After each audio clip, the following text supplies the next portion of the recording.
আমি তোমাদের সাথে শেয়ার করেছিলাম যে ইংলিশে কিভাবে 30 আউট অফ 30 বা 25+ মার্কস করা যায় যদি আমি কিছু কোর পয়েন্টে ফোকাস করি।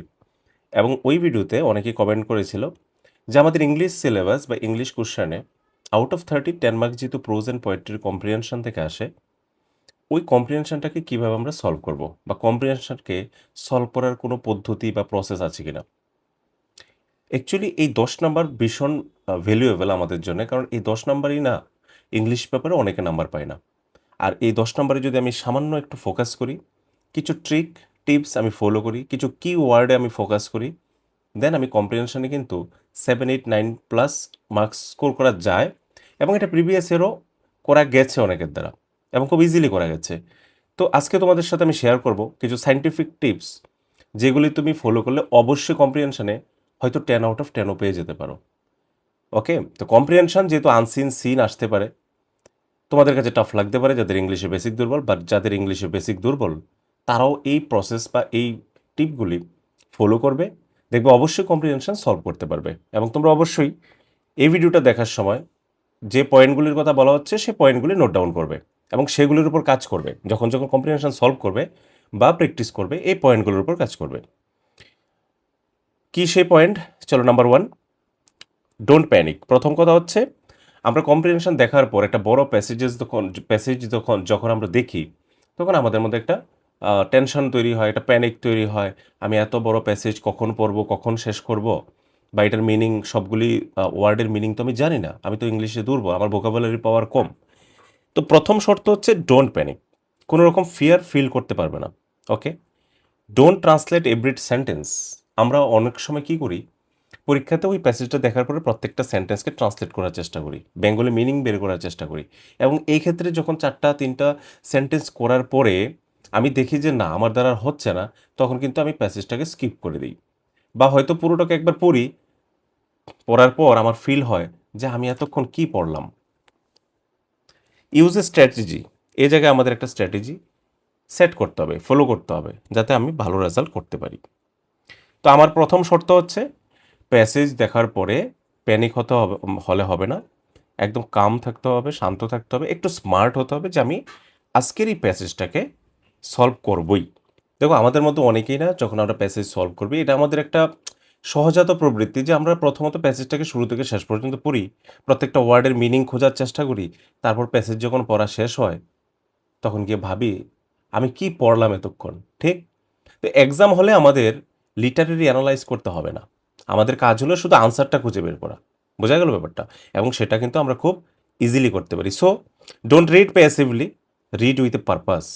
তো আমাদের যে ফর্মুলা প্যাসেজ সলভ করা, সেটা হচ্ছে QKSCE। এই 5 স্টেপ ফর্মুলা আমাদেরকে ফলো করতেই হবে এবং খুব সহজ ফর্মুলা।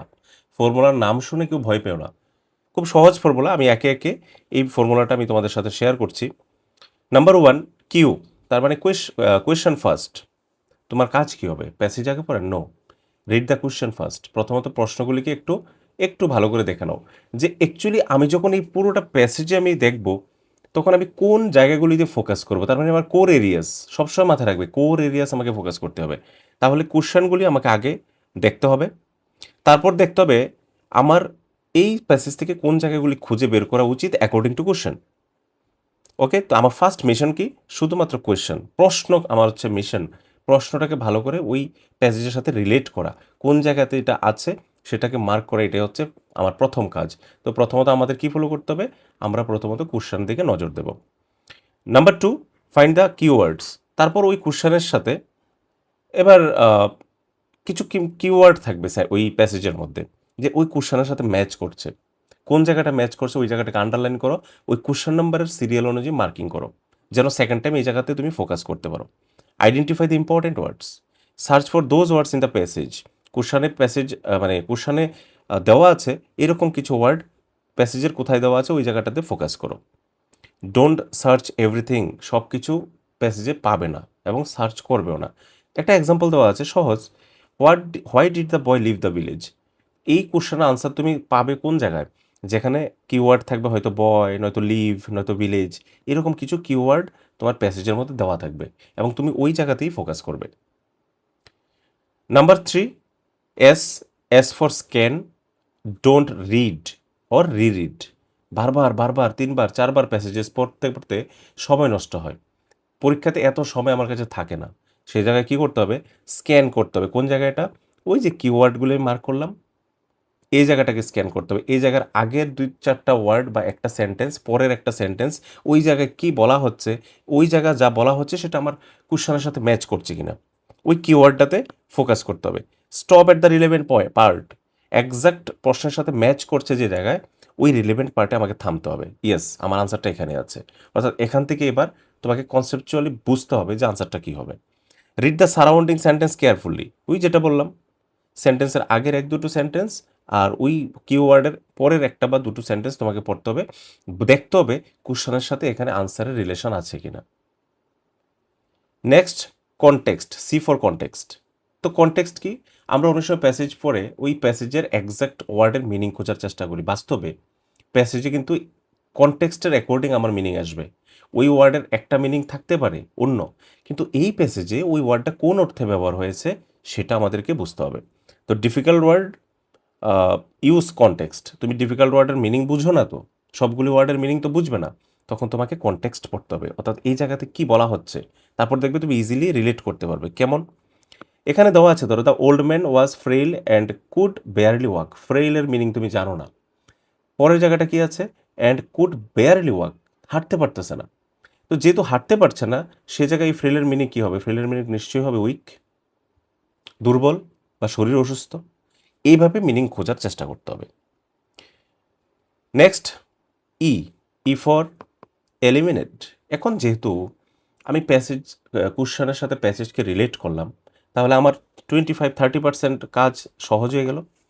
তারপর কাজ করতে হবে এলিমিনেশন, অর্থাৎ এই 4টে অপশান থেকে কোন একটা বা দুটো অপশান আমার একেবারেই প্যাসেজের সাথে মিল নেই বা কোশ্চেনের সাথে কোনো রকম মিল নেই। এবং তোমরা প্রিভিয়াস ইয়ারের কোশ্চেন পেপার দেখো, এই জিনিসটা ভালো নোটিস করতে পারবে যে কোশ্চেনের সাথে বা প্যাসেজের সাথে মিল নেই, এরকম অপশানস কিন্তু দুটো থাকেই থাকে। তো তুমি প্রথমত ওই যে প্যাসেজে মেনশন যে অপশানগুলি নেই, এগুলিকে এলিমিনেট করো, বাদ দিয়ে দাও। কিছু অপশান থাকে যেগুলি প্যাসেজে যেটা বলা হয়েছে ঠিক সেটার উল্টো বলছে, ওইটাকে অ্যাভয়েড করো। কোনো কোনো অপশানে থাকবে ওভার জেনারেলাইজড, মানে অ্যাকচুয়ালি প্যাসেজে লেখা হয়েছিল একরকম, বাট অপশানে আরেক রকমভাবে তোমাকে দিয়ে দেওয়া হয়েছে, এটাকে বলা হচ্ছে ওভার জেনারেলাইজড, এটাকে তুমি অ্যাভয়েড করো।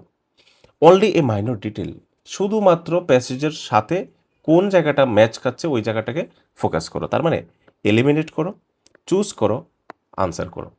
এলিমিনেট, দুটো অপশান বাদ গেল, তারপর তোমার আর বাকি দুটো অপশান থাকলো, ওই দুটো অপশান থেকে প্যাসেজের সাথে মিল খায় মতো একটা অপশান তুমি চুজ করতে পারবে। Next one, look for signal words. কিছু সিগন্যাল ওয়ার্ডস আমি এখানে দিয়ে দিয়েছি তোমাদের, এই সিগন্যাল ওয়ার্ডসগুলিতে ফোকাস করবে। এই ওয়ার্ডসগুলি they show the direction of the passage, অর্থাৎ এখান থেকেই প্যাসেজগুলি কোনো না কোনো ঘটনা বলে। তো এই ওয়ার্ডগুলি যখন যখন বা এই পার্ট অফ স্পিচগুলি যখন যখন পাবে, তখন তোমরা এই জায়গাগুলিতে ফোকাস করবে। এখান থেকে কিছু না কিছু একটা সিগন্যাল পাবে প্যাসেজ আর কোশ্চেনের সাথে ম্যাচ করার মতো। Focus on the authors tone.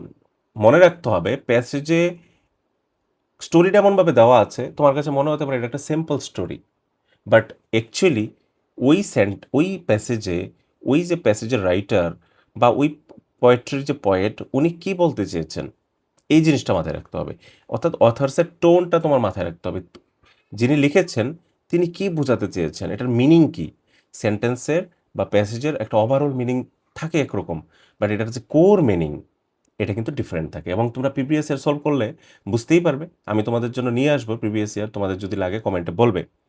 Okay, understand the tone and answer gets clear.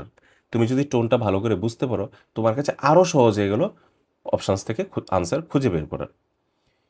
Next step কি? Answer and review wisely. তুমি যখন কোশ্চেনগুলি ভালো করে পড়বে, এটা হচ্ছে তোমার ফার্স্ট স্টেপ। সেকেন্ড, আবার প্যাসেজে ফিরে যাও, 2 নাম্বার পয়েন্ট। 3 নাম্বার, প্যাসেজের সাথে লিঙ্ক করে এবার এলিমিনেট করো 4টা অপশান থেকে কোন অপশানটা আনসার হচ্ছেই না, কোন দুটো অপশান বাদ দাও। তারপর ম্যানেজ টাইম করতে হবে, don't spend too much on one question. যদি কোনো একটা কোশ্চেনে তুমি ফেসে যাও যে তুমি কোনো আইডিয়া পাচ্ছ না, দেন অ্যাভয়েড, ওই 1 মার্কসের জন্যে সময় নষ্ট করবে না। এগুলি কিন্তু ভীষণ ইম্পর্ট্যান্ট, এগুলি মাথায় রাখতে হবে। কেমন? একটা কিওয়ার্ড এখানে দেওয়া আছে, মাথায় রাখবে, the first answer is often the right answers. অনেকেই পরীক্ষা থেকে এসে বলে, আহা, যে আনসারগুলি প্রথম করেছিলাম প্যাসেজের ওগুলি ঠিক ছিল। পরে আরও যখন 2 বার 3 বার পড়লাম বা পাশের টেবিলের অন্য স্টুডেন্টদের সাথে কথা বললাম, তখন আমার আনসারটা চেঞ্জ করলাম। বাড়িতে এসে দেখলাম এটাই ভুল। তার মানে তোমার মাথায় যে আনসারটা প্রথম স্ট্রাইক করে, এটার প্রবাবিলিটি 70% মাথায় রাখবে। ওকে? লাস্ট কি? Don't use outside knowledge. প্যাসেজে এটা খুব কিন্তু মেইন ইম্পর্টেন্ট পার্ট। তুমি যখন প্যাসেজ সলভ করছো, তোমার আউটসাইডের কোনো নলেজ এখানে কাজ করবে না। আউটসাইডের সাথে কোনো রিলেশন ওই প্যাসেজে থাকবে না। রিলেট করতে হবে ওই প্যাসেজে অ্যাকচুয়ালি কী বলা হয়েছে, অথার কী বলতে চেয়েছেন, কুশনের সাথে কোন পার্টের রিলেশন, এইটুকু। আউটসাইড নলেজ এখানে কাজে লাগাতে যাবে না। ডোন্ট অ্যাজিউম, তুমি অনুমান করবে না যে এটা হলেও হতে পারে, বা লেখক হয়তো এটা মানে বলতে চেয়েছেন, বা তিনি হয়তো এটা করতে চেয়েছেন। ডোন্ট অ্যাজিউম, কখনো অ্যাজিউম করবে না। অ্যাজামশন কখনো প্যাসেজে ফিট বসে না। Answer only from the passage. তুমি যাই আনসার করবে অ্যাকর্ডিং টু প্যাসেজ, মনে রাখবে যাই আনসার করবে according to passage. Step 11, last golden rule, final revision. আমি তোমাদের একবার বলে দিই কী কী মাথায় রাখবে। Understand the passage, don't just read it. তুমি শুধু পড়ার জন্য এটাকে 10 বার 5 বার 7 বার পড়লে নো নিড। বোঝার চেষ্টা করো প্যাসেজে কি বলতে চেয়েছে। বি এ ডিটেকটিভ, শুধুমাত্র খুঁজছো এরকম যেন না হয়। তল্লাশি করো ডিটেকটিভের মতো, আমার অপশানটা কোন জায়গাতে আছে, ওই স্পেসিফিক এরিয়াটাতে ফোকাস করো। Think logically not emotionally. Passage পড়ে কখনো ইমোশনালি থিঙ্ক করলে হবে না। অর্থাৎ তোমার কাছে মনে হচ্ছে এটা এরকম হলে ঠিক ছিল, বা তোমার কাছে মনে হচ্ছে এটা এরকম হতে পারে। Never. Logically according to passage, ওই প্যাসেজে যা বলা হয়েছে সেটাই রাইট। এলিমিনেট রং, অপশান থেকে ভুল অপশান একটা দুটো যাই তোমার কাছে লাগে এগুলিকে এলিমিনেট করো, then choose the right answer. Last rule, practice daily. Daily তো প্র্যাকটিস করতে পারবে না, তাহলে কী করতে হবে, অ্যাটলিস্ট সপ্তাহে একটা করে প্যাসেজে সলভ করার অভ্যাস করো এবং এই ফর্মুলাগুলি অ্যাপ্লাই করতে শিখো। প্রথম একটু টাফ লাগবে, দ্বিতীয় একটু ইজি লাগবে, তৃতীয় আরেকটু ইজি লাগবে। একটা সময় পর তুমি প্যাসেজে 5 আউট অফ 5 প্রোজে পাবেই পাবে। পোয়েট্রিতে 1-2 নাম্বার অনেক সময় টোন বুঝতে অসুবিধা হয়, কিন্তু প্রোজের প্যাসেজের মধ্যে 100% অ্যাকুরেসির সাথে তুমি স্কোর করতে পারবে যদি এই ফর্মুলাসগুলি ফলো করো। তো তোমাদের কেমন লাগলো, হেল্পফুল কিনা, বা তোমরা এই টিপসগুলি জানার পর একটু কনফিডেন্ট ফিল করবে কিনা, কমেন্টে অবশ্যই জানাবে।